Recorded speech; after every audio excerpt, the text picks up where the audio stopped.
What's going on, gents and lady gents? Welcome back to another episode of the Beyond the River podcast. Today I want to talk about books. Previously I threw a lot of shade at books, saying let the fish be your teachers, throw them books out the door, whatever, you don't need them. And what I was saying by that is that when it comes to choosing between reading a book and going fishing, I always think it's a better option to learn how to fish to go fishing. Learn from your mistakes on the water. I still make mistakes on the water. I'm currently going through a 3-trip skunk where I've gotten skunked every time by some lake running fish, twice for steelhead, once for brown trout. And, I'm learning. When that doesn't work for me, I get frustrated. And, I don't just cry about it. I don't just sit and go, I can't catch any fish. I reached out to some buddies, some people I knew. Recorded a whole podcast about catching brown trout because I couldn't catch them. And now I got some great tips to move forward and learn, and hopefully I'll put to use through in the water.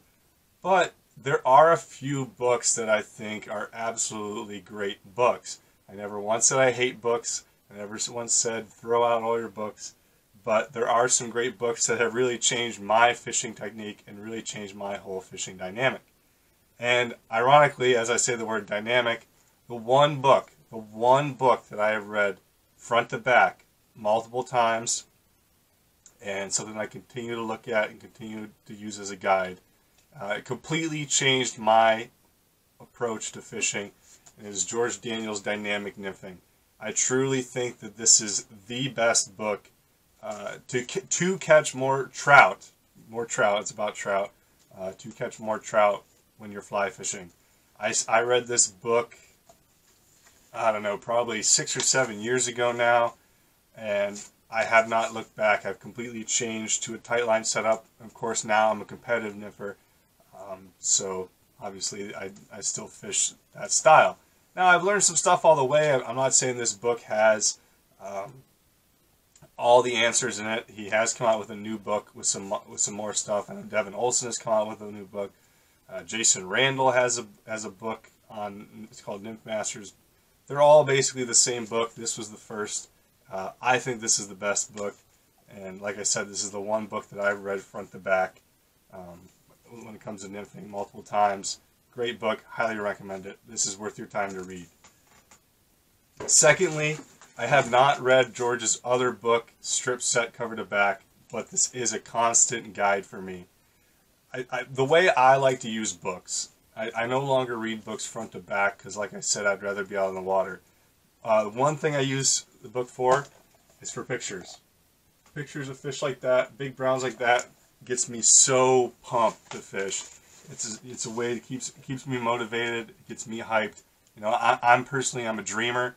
I love seeing these big fish and knowing that they're out there, and so I'm going to go out there and I'm going to chase them. I know it's not going to happen right away, but I know they're out there, and every now and again I'm going to get a nice one, and when that does, I'm absolutely ecstatic. But the way I like to use this book specifically, I'll give you an example. I was fishing a lot of slow water with streamers. It's a water type that I normally don't fish that much, especially when I'm nymphing. I like to target those riffles. When I'm streamer fishing, I still like to target those riffles and those swifter currents. To me, it just makes sense that there's fish there. The bugs, all the food's going to be flowing down there.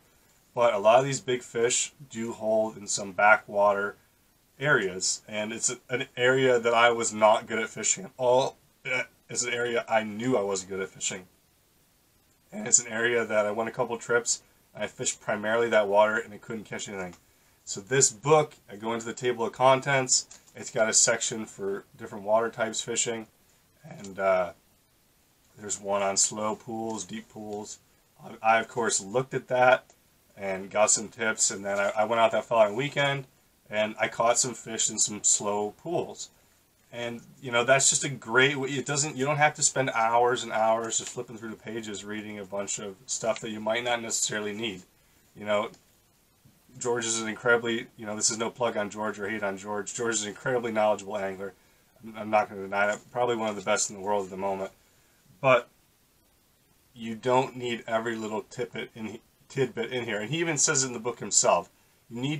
It's called Strip Set. This is not a guide, a how-to. It's a way to develop your own style. Everything in here is a suggestion to build your own style, and he says that right in the book.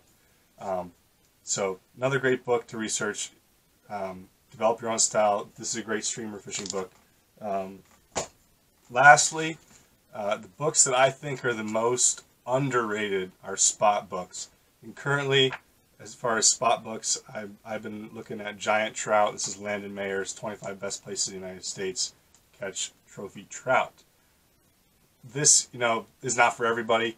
Not everyone's going to be traveling. This is not for me. This is just something cool. Again, I like to see freaking big trout. I like to see pictures of big trout, and it gets me hyped up, gets me motivated. There's a steelhead book. If you're in the Great Lakes area, John Nagy has all the spots in it, access spots to the steelhead streams in Pennsylvania, Ohio, New York.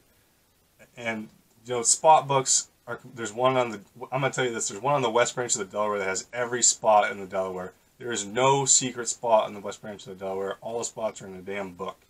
There's also Keystone Fly Fishing, which is written by a majority of authors from Pennsylvania.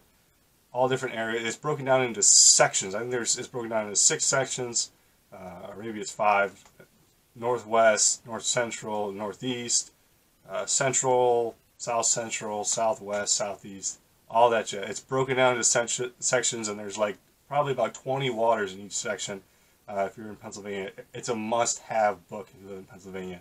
But rather than, typing in Facebook, where'd you catch those fish at? I can tell you where I caught those fish at. They're in that book.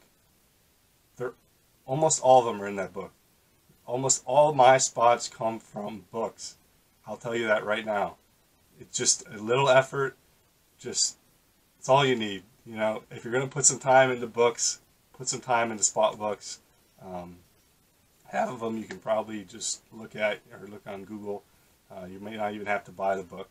But like I said, if you're going to get the books, those are the 3 types of, 3 types. 2 of them are actual books that I recommend, and the third one is a type of book. I think spot books are somewhat worth their weight. But that's going to do it for this episode. Get reading. If you have not checked out the blog yet, check me out on Facebook at Beyond the River. I do a lot of stuff on there, a lot of blogging and writing of my own. So please check that out, guys. And that's going to do it for this episode. And we'll see you next time.